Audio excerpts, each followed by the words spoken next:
Prologue. Just a 15-minute boat ride from Runa on the west coast of Ireland, the towering mountain of Clare Island guards the entrance to the mouth of Clew Bay from the Atlantic Ocean. Grania O'Malley's castle sits on the rocky headland at the island's harbor. Most visitors come to view the scenery and the bottlenose dolphins swimming in the bay.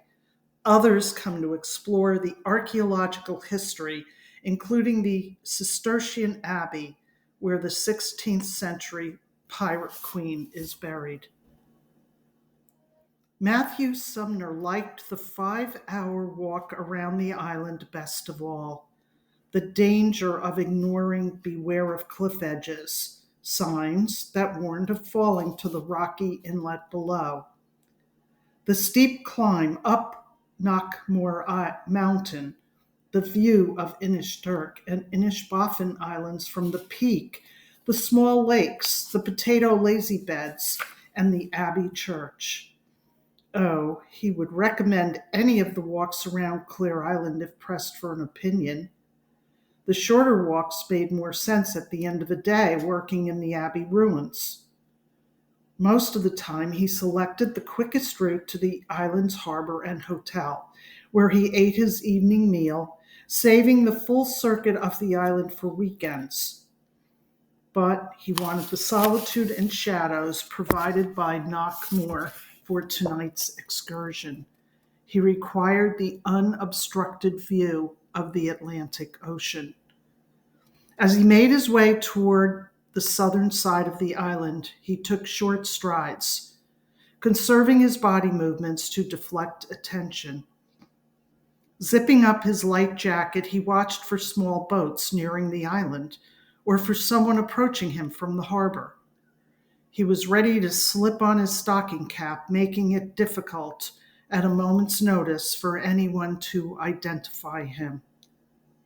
Keeping this last point foremost, he felt for the cap in his pocket. Perhaps, he thought, he should put it on now, picturing his bleached, blonde, shaggy hair acting as a kind of beacon. It had been a cold, dull day, and it looked like a devil of an evening. The menacing dark sky to the east foretold the storm headed for the island. He could see the whitecaps rising angrily out of the sea as they bashed onto the beach. He scanned the bog and the coastline while his fingers continued touching the cap like a monk fingering his beads.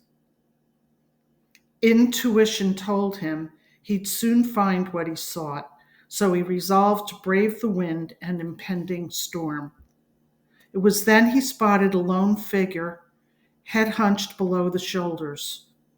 His first thoughts wavered between fear and hope that tonight's excursion would prove profitable. The person lifted a hand in salutation.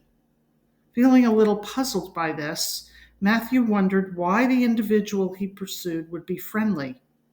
He looked beyond the anonymous shape to the dark ocean.